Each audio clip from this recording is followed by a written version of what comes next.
سر recently آپ کا ایک کلپ آیا تھا حضرت ابراہیم علیہ السلام کا اور ان کی قوم کے ساتھ جو واقعہ تھا حاضر ربی سے متعلق، اس پر ایک جاوید بدر صاحب ہیں، وہ کمنٹ کر رہے ہیں کہ کس مفسر نے ایسا ذکر کیا ہے جیسی بات آپ کر رہے ہیں۔ حضرت ابراہیم علیہ السلام سے متعلق ہمارا جو ذکر ہوا تھا وہ یہ تھا کہ مسلم کی ایک روایت ہے جس کے اندر ذکر ہے کہ یہ جو قرآن پاک نے مکالمہ ذکر کیا ہے حضرت ابراہیم علیہ السلام کا اپنی قوم کے ساتھ کا، تو وہاں نسبت چونکہ حضرت ابراہیم علیہ السلام کی طرف ہو گئی، وہ روایت ٹھیک نہیں تھی، ہم اس بنیاد پر الگ چیز سمجھ جاتے ہیں۔ اس کو ہر ایک بڑے محقق نے ذکر کیا ہے۔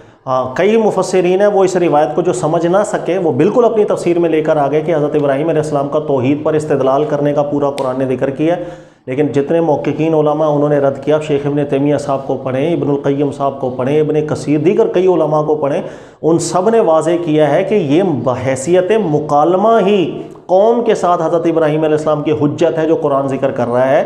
یہ واقعہ یہ نہیں ہے کہ حضرت ابراہیم علیہ السلام نے بچپن کے اندر جب ہوش سنبھالا بھی نبوت نہیں ملی تھی تو آپ نے استدلالات کیے تھے، ایسا نہیں ہے، بلکہ واضح لفظ ہے کہ جب آپ نے سورج کو غروب ہوتے دیکھا، کہا یا قوم انی بری مما تشرکون، تم جو شرک کر رہے ہو میں سے بری، اس کا یا قوم، سامنے قوم ہے، یہ آپ کا مکالمہ چل رہا ہے۔ پھر اس مکالمے کو سمجھانے میں بھی علماء کرام الگ الگ جہتوں کے اندر چلے گئے، لیکن اسی چیز کو مفتہ بھی رکھا کہ ہے یہ مکالمہ مشرکین کے ساتھ۔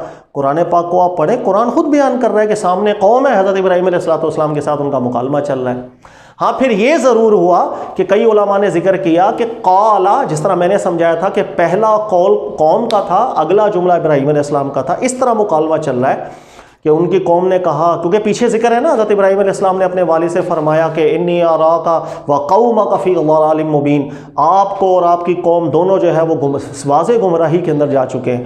اس کے بعد مکالمہ ذکر ہے، پھر قوم نے کہا دیکھو اتنا چمکتا ہوا یہ ہمارا خدا کیوں نہیں ہو سکتا۔ پھر جس وقت وہ غروب ہوا، ابراہیم علیہ السلام نے ان پر حجت قائم کی، انہوں نے کہا کہ ایسا کمزور جو غروب ہو جائے اس کو خدائی صفتیں آپ کہاں سے دے رہے ہو۔ اس انداز میں بھی مکالمہ علماء نے ذکر کیا ہے۔ یا دوسرا مکالمہ یہ کہ حضرت ابراہیم علیہ السلام ہی ان سے فرما رہے تھے کہ یہ ہے جس کو تم خدا سمجھ رہے ہو، اس پر دلائل قائم کر رہے ہو، پھر اس کا رد کیا۔ یہاں پر بھی یہ نہیں ہے کہ آپ نے کہا ہو کہ بھائی یہ خدا ہے، غروب ہونے کے بعد آپ نے توحید پر استدلال کیا کہ نہیں یہ تو خدا ہونی، یعنی پہلے اقرار کیا یہ خدا ہے پھر انکار کیا۔ یہ چیز تمام علماء محققین نے اس کو رد کیا ہے کہ نعوذ باللہ من ذالک، یہ بات ٹھیک نہیں، اس وجہ سے کہ قرآن کا سیاق ہی کچھ الگ بات کر رہا ہے۔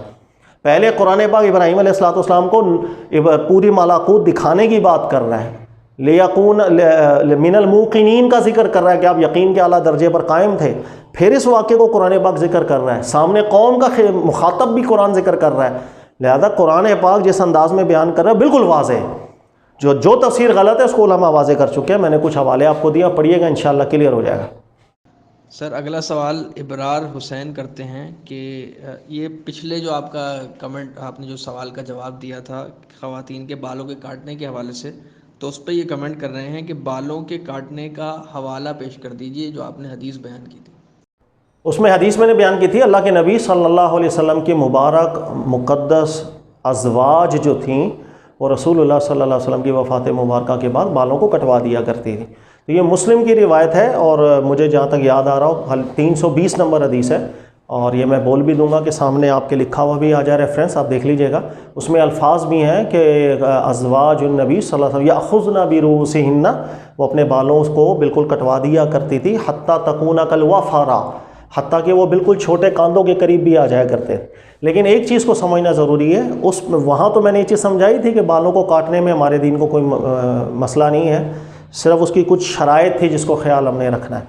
لیکن ایک چیز ان میں رکھیے گا، عرف کا بڑا اس میں مدار ہوتا ہے۔ رسول اللہ صلی اللہ علیہ وسلم کے زمانہ مبارک میں وہ جو دور تھا قرون اول کا، وہاں خاتون لمبے بال رکھتی تھی، یہ زینت شمار ہوتا تھا۔ اگر کوئی خاتون بالوں کو کٹواتی تھی یہ کم زینت شمار ہوتا تھا، یعنی اس کو بہت زیادہ یہ نہیں کہا جاتا عورت نے بہت اچھا زینت کا کام کیا، بلکہ زینت یہ سمجھا جاتا تھا جتنے لمبے بال ہو اتنی زیادہ زینت۔ آج بھی ہمارے یہاں دیکھیں گا کچھ شہر ایسے ہیں پاکستان کے بھی کہ جہاں پر خواتین کے لمبے بال ہوتے ہیں تو اس کو زیادہ اچھا سمجھا جاتا ہے، زینت سمجھی جاتی ہے، جتنے چھوٹے بال ہوں تو بس ٹھیک ہے۔ تو لیکن آج میجورٹی جو ہے ہمارے یہاں پر خواتین کی، وہ بہت زیادہ لمبے بالوں کو شاید وہ زینت میں بھی شمار نہیں کرتی، اور میجورٹی وہ کٹواتی ہی ہیں، کوئی ڈیزائن وغیرہ بالوں کے بنوا کے رکھتی ہیں۔ اس کا تعلق عرف سے بھی بہت ہوتا ہے، تو بالوں کو خواتین کٹوائیں، اس میں کوئی پرابلم نہیں ہے، لیکن جو شرائط تھیں جو میں نے پچھلے کلپ میں ڈیٹیل سے ذکر کی، اس کا خیال رکھنا بہت ضروری ہے، اور ریفرنس آپ کے سامنے آ چکا ہے۔ جزاک اللہ۔ سر اگلا کمنٹ ہے، ایک بھائی ذکر کر رہے ہیں کہ جو قضا ہے، حدیث کے اندر قضا کا ذکر آیا ہے کہ وہ بال کاٹنے کا کوئی مخصوص، تو وہ اس کے کیا مراد ہے، اس کے بارے میں وضاحت کر دی۔ حدیث میں منع ہے اللہ کے نبی علیہ الصلوۃ والسلام نے کہ قضا کیا جائے بالوں کا۔ دیکھیے گا حدیث کا مطلب سمجھنے سے پہلے وہ جو وہاں بھی میں نے ذکر کیا تھا پچھلے کلپ میں، جو استدلال قرآنی ہے اس کو سمجھے۔ اللہ نے فرمایا من حرم زینت اللہ التی اخرج لعبادی، اللہ نے اپنے بندوں کے لیے زینت کو حلال کیا، کون ہے جو حرام کرے؟ زینت کہا جاتا ہے کہ تجمل کو، یعنی میں نے کوئی بھی ایسا کام کیا، کوئی ایسی بات کی، کوئی ایسا میں نے عمل اختیار کیا کہ جس میں تجمل آئے، خوبصورتی آئے، نہ کہ بدصورتی ہے۔ تو میں نے آپ کو وہاں بھی بتایا تھا دو آپس میں ضد ہوتی ہیں۔ زینت اس کے مقابلے کے اندر مصلح، یعنی میں کوئی ایسا کام کروں حلیہ میرا بگڑنے لگ جائے، اپنی طرح سے میں نے سمجھا کہ میں ہیرو لگ رہا ہوں زبردست قسم کا، لیکن وہ تو بالکل ہی شکل بگاڑ کے میں بیٹھ گیا ہوں، تو یہ الٹا انسان گناہ گار ہو جاتا ہے۔ زینت پہ فوکس کرنی چاہیے۔ قضا اللہ کے نبی علیہ السلام کے زمانہ مبارک میں کچھ لوگ ایسے بال رکھ لیتے تھے کہ وہ اپنی طرف سے تو زینت سمجھ رہے ہوتے تھے، ہر بندہ دیکھ کے انہیں پاگل کہہ رہا ہوتا تھا۔ تو نبی علیہ السلام نے فرمایا یہ چیز زینت میں داخل نہیں ہوتی، یہ قضا ممانعت کے اندر داخل ہوتی ہے۔ اللہ نے زینت حلال کی ہے، بگاڑ کے مسئلے میں جانے کی اجازت نہیں ہے۔ اب قضا کس کو کہتے ہیں؟ آدھی ٹنڈ آدھے بال، یعنی آج بھی اگر آپ دیکھیں اور آپ نائی کے پاس چلے جائیں اور اس سے آدھی ٹنڈ کرا لیں، آدھے حصے کے بال، تو برے ہی لگیں گے۔ اپنی طرف سے آپ زبردست قسم کا آپ نے ڈیزائن بنوایا، لیکن باہر نکلیں گے لوگ گالیاں دے رہے ہوں گے، یہ کیا کر لیا، شکل بگاڑ کیا۔ آدھی ٹنڈ آدھے بال سمجھ میں نہیں آتے۔ اب آدھی ٹنڈ آدھے بال کسی بھی انداز میں انسان نہ رکھ لے کہ جو دیکھنے میں شکل ہی بگڑنے والی صورت پیدا ہو جائے گی، بالکل اس کو ہم ممانعت میں لے کر آئیں گے۔ ہاں یہ الگ بات ہے کہ اگر کوئی دور ایسا ہو کہ جہاں کہیں ہلکی سی ٹنڈ اور بال، یہ دونوں چیزیں مسئلے میں نہ آ رہی ہو، زینت میں آ رہی ہو، وہاں پر اس کی اجازت بھی دے سکتے ہیں۔ اور مسئلے کو اچھی طرح آپ نے سمجھنا ہے تو میں آپ کو بیان کروں، وہ بچپن میں آپ نے اسٹریٹ فائٹر گیم کھیلا ہوگا، اور جس وقت 1 روپے کا ٹوکن ملتا تھا جا کے ویڈیو گیمز کھیلتے تھے، تو اس کے اندر ایک شخص تھا، فائٹر تھا، زنجیو اس کا بڑا مشہور نام ہے۔ تو اس نے جیسے بال رکھے ہوتے تھے، سینٹر سے بال ہے، سائڈوں سے پوری ٹنڈ ہے، وہ بھی قضا میں آتا ہے۔ تو قضا کوئی بھی ڈیزائن ہے، آدھی ٹنڈ آدھے بال، برا لگے گا، وہ چیز زینت نہیں ہے، مسئلہ چلا جاتا ہے، شکل بگاڑ لی، اچھا لگنا چاہیے، خوبصورت چہرہ ہونا چاہیے۔ جزاک اللہ خیر۔ اگلا سوال شہباز منیر صاحب کرتے ہیں، وہ کہہ رہے ہیں کہ حسن اللہ یاری صاحب حضرت ابوبکر صدیق، حضرت عمر اور حضرت عائشہ کے بارے میں کہتے ہیں کہ یہ لوگ مطلب ان کی برائی بیان کرتے ہیں، تو آپ اس بارے میں کیا کہتے ہیں کہ یہ کیا، اس کا کوئی جواب دیں آپ؟ اللہ تعالیٰ ہمیں ہدایت عطا فرمائے۔ بات صرف یہ ہے کہ جو میرے سننے والے ہیں اور مسلسل پیچھے سے بہت سی کلپ سنتے ہوئے آ رہے ہیں، ان کو ایک مزاج اچھی طرح سمجھ میں آ جاتا ہوگا کہ ہمارے یہاں بہت سی فتنے جو ہیں وہ اس کی بنیاد پیچھے فن حدیث بن جاتی ہے۔ فن حدیث کے اندر مہارت نہ ہو، بالکل امت کے اندر فتنہ اور فساد کا ماحول پیدا ہو جاتا ہے، اور بدقسمتی سے یہ ہو رہا ہے، ماضی میں بھی ہوا، آگے بھی ہوگا۔ فن حدیث ایسا فن نہیں ہوتا کہ جس کے اندر وداؤٹ ایکسپرٹیز انسان چھلانگے مارے، اس لیے کہ اس کے اندر بہت گڑبڑیں موجود ہیں۔ انبیاء کرام علیہ السلام سے متعلق اتنی نازیبہ، کیونکہ لوگوں کی باتیں تو اسلام دشمن لوگ بھی آ گئے بیچ میں، انہوں نے صحابہ کرام کو نہیں چھوڑا، اہل بیت سے متعلق یا کم حدیثوں کے اندر گستاخیاں بھری ہوئی ہیں، صحیح سند کے ٹائٹل کے ساتھ دبا کر کے انہوں نے گستاخیاں بیان کیا، نبی علیہ السلام کی ازواج سے متعلق، صحابہ سے متعلق، خود اللہ کے نبی علیہ السلام سے متعلق، دیگر انبیاء کرام علیہ السلام سے متعلق۔ یہ فن اس لیے ہی وجود کے اندر آیا تھا، پھر علماء محققین میدان کے اندر آئے تھے، پھر انہوں نے ایک ایک چیز کو الگ کیا، تمیز پیدا کی کہ یہ سند میں ٹھیک باتیں ہیں، سند میں غلط باتیں ہیں۔ پھر اس چیز پہ بھی غور و فکر کرنا شروع کر دیا، سند میں جو ٹھیک ہیں اس کے اندر کون منافق لوگ ایسے تھے جو عادل نما راوی بن کر کے آ کے لوگوں میں فتنہ پیدا کرنا شروع کر دیا، اور اس کو بھی الگ الگ کیا، جسے ہم یوں ہی کہتے ہیں کہ سند اس کی ٹھیک ہے لیکن متن اس کا منکر ہے۔ یہ سب چیزیں علماء نے محنتیں کیں، اس کے بعد اس کو اسی فن کی طرح لوگوں کے اندر بیان کیا کہ اس کو اس فن کے ساتھ دیکھا جائے، ورنہ گمراہ ہو جائیں گے آپ۔ اور بدقسمتی یہ ہے کہ ہم نے فن حدیث کو مکمل ایکسپرٹیز کے ساتھ دیکھنا جب سے چھوڑ دیا، فتنے پیدا ہو گئے۔ بھائی روایتیں مل گئی، فلاں روایت ہے جس کے اندر فلاں صحابی کی برائی بیان ہوئی ہے، فلاں سے وہ برا وہ برا، قرآن کی دلیل کسی کے پاس نہیں۔ آپ کسی سے پوچھ لیں قرآن پاک نے کس صحابی کا نام لے کے برائیاں بیان کی ہیں، جس کا کی ہے وہ بالکل برا، اللہ نے کسی کا نام ذکر نہیں کیا۔ روایتیں مل گئیں، میں نے فلاں سے سنا، اس نے ابا سے، اس نے دادے سے، اس نے اپنے یار سے، اس نے دلدار سے، بس۔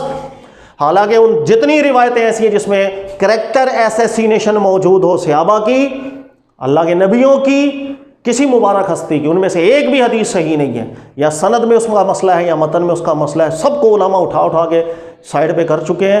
اس لیے علماء بار بار منع کرتے تھے کہ اس فن کے اندر، فن حدیث کے اندر وداؤٹ ایکسپرٹیز آپ آئیں گے، پھر الٹی سیدھی باتیں پڑھ کے گمراہ ہو جائیں گے، دماغ خراب ہو جائے گا۔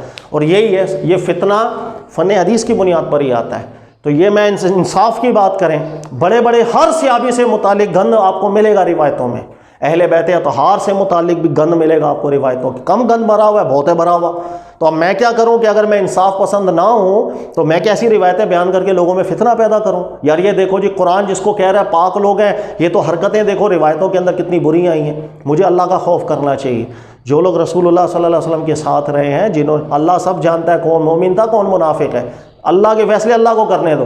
ہم اس بنیاد پر کہ 200 سال بعد ایک بندہ ملا، وہ چین بنا رہا ہے، مجھے دادے نے ابا نے فلاں سے، اس کو پڑوسی نے، اس کو کسی دوسرے ملک کے، اس کے اس چینوں کی بنیاد پر آپ یعنی ایک راوی کو سچا سمجھ کے آپ صحابی کو جھوٹا بول دیتے ہیں۔ اتنی عقل ہماری ماری گئی ہے۔ جیسے وہ ایک روایت تھی، حضرت ابراہیم علیہ السلام نے 3 جھوٹ بولے۔ امام فخر الدین رازی رحمۃ اللہ علیہ کا ایک نہایت پیارا جملہ، وہ دل پہ لگتا ہے۔ جب اس حدیث کو لکھا، اس کی سند کو چیک کیا، سند ٹھیک نکلی، تو حضرت فخر الدین رازی رحمۃ اللہ علیہ فرماتے ہیں، میں ایک راوی کو سچا مان کے نبی کو جھوٹا بول دوں، اس سے اچھا میں نبی کو سچا مان کے اس راوی کے منہ پہ بدے مانوں، یہ جھوٹا ہے۔ لیکن میرے سامنے 2 رائے ہیں، میں نبی کو سچا مانوں گا، راوی کو جھوٹا بول دوں، یا میں ایک راوی کی بنیاد پر میں نبی کی کریکٹر ایسوسینیشن کرنا شروع کر دوں۔ اسی طرح راویوں کی بنیاد پر صحابہ کی کریکٹر ایسوسینیشن، وہی انہوں نے ایسا کیا، اس نے ایسا کیا۔ کس کی بات پر اعتماد کر رہے ہو؟ اس راوی کی، 250 سال وہ نبی تھا یا وہ منافق نہیں تھا؟ اچھا، ایک راوی کی بنیاد پر صحابی کو آپ منافق کہہ رہے ہو، یار وہ راوی منافق نہیں ہو سکتا تھا کیا؟ اس کے دل میں چور نہیں تھا، اوپر عادل نما میری طرح امامہ باندھ کے داڑھی واڑی رکھ کے اچھا سا سوٹ پہن کے نمازی پریزی بن کے آپ کے سامنے آ کے گمراہ نہیں کر سکتا تھا وہ؟ راوی کی بنیاد کے اوپر دین کا بیڑا غرق آپ کرتے ہیں۔ اسی لیے فن حدیث کو میں اکثر لوگوں کو سمجھاتا ہوں، جس کو سمجھ میں آئے گی مجھے دعائیں دیں گے۔ فن حدیث ایسا فن نہیں ہوتا کہ جس کے اندر وداؤٹ ایکسپرٹیز آپ آئیں اور یہ گند لوگوں میں بیان کرنا شروع کر دیں اور فتنہ اور فساد کریں۔ عوام کا کام ہے قرآن پاک کے محکمات پر عمل کریں، اپنی دنیا سنواریں، آخرت سنواریں۔ سبحان۔ آج یہودی اعتراض کرتے ہیں، غیر مسلم اعتراض کرتے ہیں، جو اکثر اعتراضات آپ دیکھیں روایتوں کی بنیاد پر ہی ہوتا ہے۔ اللہ تعالیٰ میں سمجھنے کی توفیق دے۔ یہ تھوڑا تفصیلی ہو گیا، لیکن امید ہے سمجھ میں آئے گی آپ کو بات۔